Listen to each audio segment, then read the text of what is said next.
Acts 14, 1 through 28. Devotional focus verse. And when they had preached the gospel to that city and had taught many, they returned again to Lystra and to Iconium and Antioch, confirming the souls of the disciples and exhorting them to continue in the faith, and that we must, through much tribulation, enter into the kingdom of God. Acts 14, 21 and 22. The dictionary indicates that the word preach means to deliver a sermon or religious address to an assembled group of people, typically in church, or to publicly proclaim or teach a religious message or belief. While those definitions accurately describe how Paul and Barnabas taught, sometimes a song also can be a way of preaching. Through the years, I have been privileged to sing with many choral groups, performing a wide range of musical styles. One of my favorite numbers, and one that certainly preaches the gospel, is a traditional spiritual entitled Good News, Chariot, A-Comin. The lyrics powerfully communicate the longing for an eternal home that was handed down musically from generation to generation. As I sing it, I cannot help but mourn the suffering and oppression, some of the much tribulation alluded to in our focus verse, that led to such a song.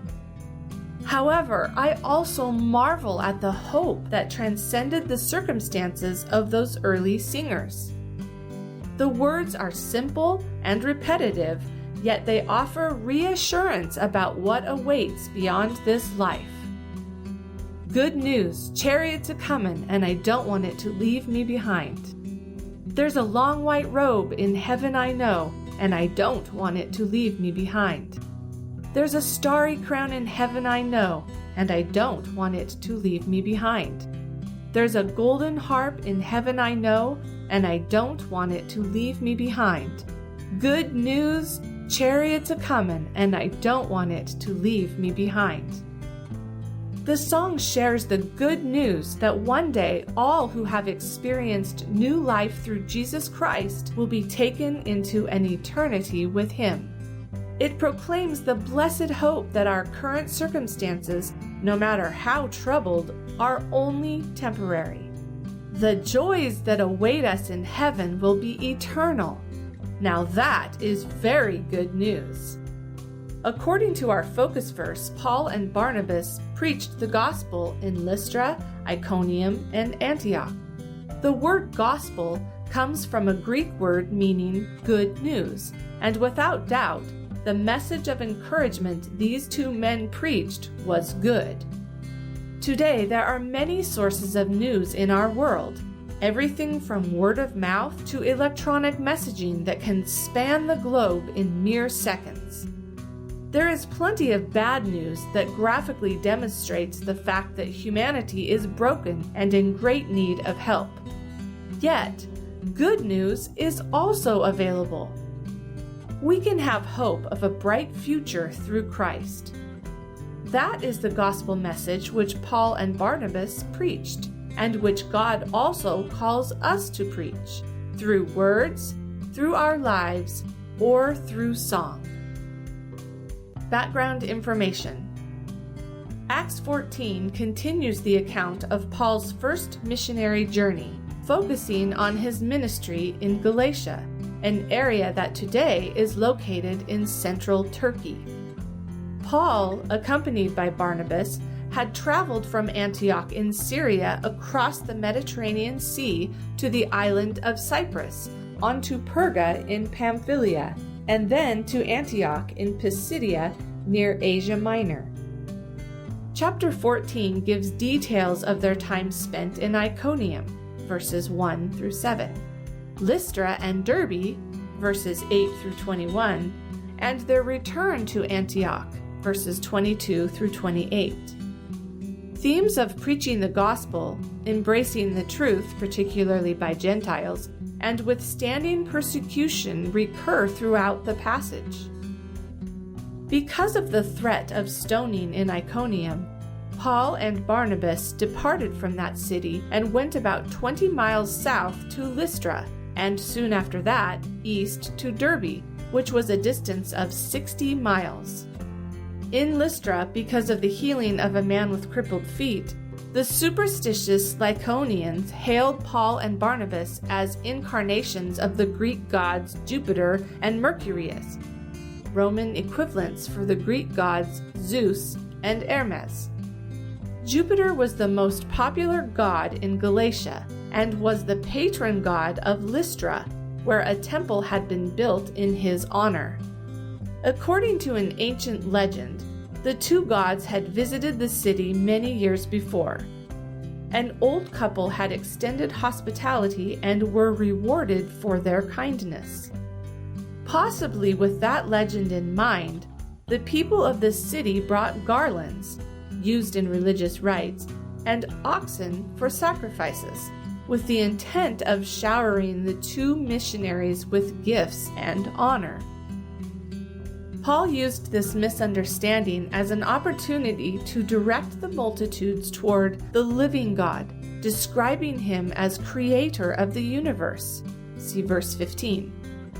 He cited as proof the people's own geography and climate conditions, noting that the rain and abundance of crops were signs of God's goodness to them, because the climate of the central Anatolian plateau typically was semi-arid. Paul stated that God left not himself without witness in verse 17, even to those unfamiliar with his revelation to the Jews.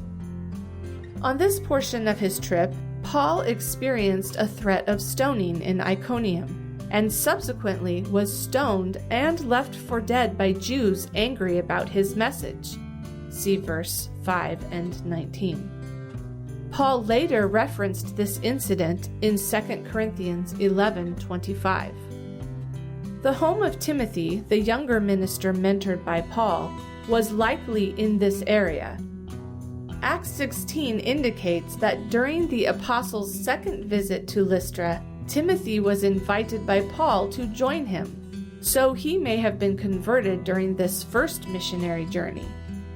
Another detail supporting this supposition is that in 2 Timothy 3:10 and 11, Paul referenced Timothy's familiarity with the persecutions he had endured in that region, making it probable that the younger man had been in the vicinity when those persecutions occurred. Conclusion. We have received good news. While we may not all be preachers, we should all proclaim the gospel through our words and our lives. Acts chapter 14. And it came to pass in Iconium, that they went both together into the synagogue of the Jews, and so spake, that a great multitude both of the Jews and also of the Greeks believed. But the unbelieving Jews stirred up the Gentiles, and made their minds evil affected against the brethren. Long time therefore abode they speaking boldly in the Lord, which gave testimony unto the word of his grace, and granted signs and wonders to be done by their hands. But the multitude of the city was divided, and part held with the Jews, and part with the apostles. And when there was an assault made both of the Gentiles, and also of the Jews with their rulers, to use them despitefully, and to stone them, they were ware of it, and fled unto Lystra and Derbe, cities of Lycaonia, and unto the region that lieth round about. And there they preached the gospel. And there sat a certain man at Lystra, impotent in his feet, being a cripple from his mother's womb, who never had walked. The same heard Paul speak, who steadfastly beholding him, and perceiving that he had faith to be healed, said with a loud voice, Stand upright on thy feet. And he leapt and walked. And when the people saw what Paul had done, they lifted up their voices, saying in the speech of Lycaonia, The gods are come down to us in the likeness of men. And they called Barnabas, Jupiter, and Paul, Mercurius, because he was the chief speaker. Then the priest of Jupiter, which was before their city, brought oxen and garlands unto the gates, and would have done sacrifice with the people. Which when the apostles, Barnabas and Paul, heard of, they rent their clothes, and ran in among the people, crying out, and saying, Sirs, why do ye these things? We also are men of like passions with you, and preach unto you that ye should turn from these vanities unto the living God, which made heaven, and earth, and the sea, and all things that are therein. Who in times past suffered all nations to walk in their own ways. Nevertheless he left not himself without witness, in that he did good, and gave us rain from heaven, and fruitful seasons, filling our hearts with food and gladness. And with these sayings scarce restrained they the people, that they had not done sacrifice unto them. And there came thither certain Jews from Antioch and Iconium, who persuaded the people, and having stoned Paul, drew him out of the city, supposing he had been dead. Howbeit, as the disciples stood round about him, he rose up, and came into the city, and the next day he departed with Barnabas to Derbe. And when they had preached the gospel to that city, and had taught many, they returned again to Lystra, and to Iconium, and Antioch, confirming the souls of the disciples, and exhorting them to continue in the faith, and that we must through much tribulation enter into the kingdom of God. And when they had ordained them elders in every church, and had prayed with fasting, they commended them to the Lord, on whom they believed. And after they had passed throughout Pisidia, they came to Pamphylia. And when they had preached the word in Perga, they went down into Italia. And thence sailed to Antioch, from whence they had been recommended to the grace of God for the work which they fulfilled. And when they were come, and had gathered the church together, they rehearsed all that God had done with them, and how he had opened the door of faith unto the Gentiles. And there they abode long time with the disciples.